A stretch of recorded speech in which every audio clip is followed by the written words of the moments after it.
Hi friends, welcome to Radhika reels world. ఈరోజు మా కాలనీలో కుంకుమార్చన పూజ జరిగింది. మహిళలందరూ కలిసి కుంకుమార్చన పూజను అంగరంగ వైభవంగా జరిపారు. అమ్మవారు కూడా అందరికీ అష్ట ఐశ్వర్యాలు సిద్ధించాలని కోరుకుంటున్నాను.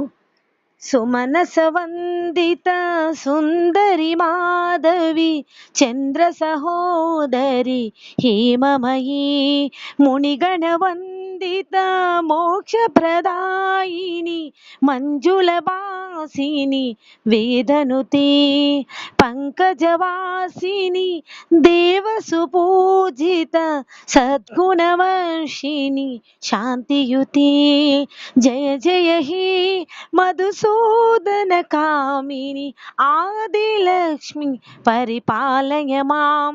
ధాన్యలక్ష్మి ఐకల కల్మష నాశిని కామిని వైదిక రూపిణి వేదమయీ క్షీర సముద్భవ మంగళ రూపిణి మంత్ర నివాసిని మంత్రనుతే మంగళదాయిని అంబుజవాసిని దేవగణాశ్రిత పాదయుతే జయ జయ హే మధుసూదన కామిని ధాన్యలక్ష్మి పరిపాలయ మాం.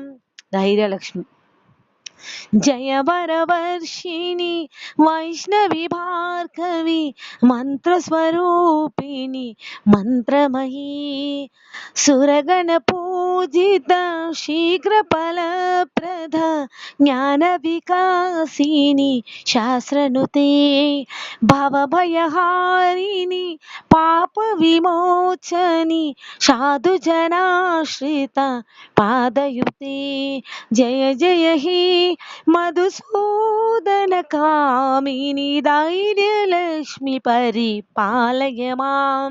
గజలక్ష్మి జయ జయ దుర్గతి నాశిని కామిని సర్వఫలప్రద శాస్త్రమయీ రథ గజ తురగద పదాతి సమావృత పరిజన మండిత లోకమయీ హరిహర బ్రహ్మ సుపూజిత సేవిత తాప నివారిణి పాదయుతే జయ జయ హే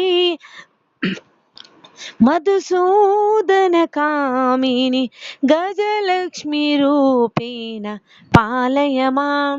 సంతానలక్ష్మి హైకగవాసిని మోహిని చక్రిణి రాగవివర్ధిని జ్ఞానమయీ గుణగణవారిది లోకహితైషిణి సప్తస్వరభూషిత గాననుతే సకల సురాసుర దేవమునీశ్వర మానవ వందిత పాదయుతే జయ జయ హే మధుసూదన కామిని సంతానలక్ష్మి పరిపాలయ మాం. విజయలక్ష్మి జయ కమలాసిని సద్గతిదాయిని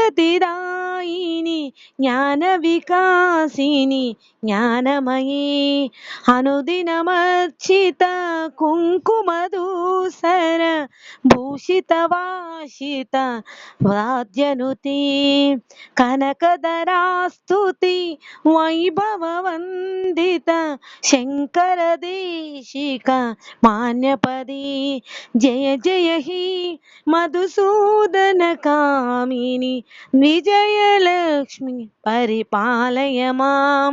విద్యాలక్ష్మి ప్రణిత సురేశ్వరి భారతి భార్గవి శోక వినాశిని రత్నమయీ మణిమయ భూషిత కర్ణ విభూషణ శాంతి సమావృత హాస్యముఖీ నవనిధిదాయిని కమలహారిణి కామిత ఫలప్రద హాస్యనుతే జయ జయ హే మధుసూదన కామిని విద్యాలక్ష్మి సదా పరిపాలయ మాం.